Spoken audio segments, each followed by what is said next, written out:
भात चोरी प्रकरणी कडलगे येथील तिघांवर गुन्हा।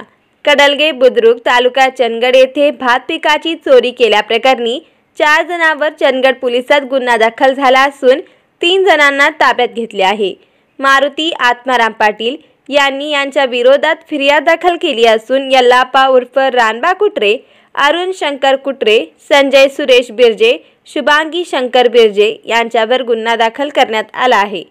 चंदगड पोलिसांकडून मिळालेली माहिती अशी, मारुती आत्माराम पाटील व आरोपी यांच्यात जमिनीच्या हिश्श्यावरून वाद आहेत। मारुती पाटील यांनी आपल्या ताब्यातील शेतात भात केले होते।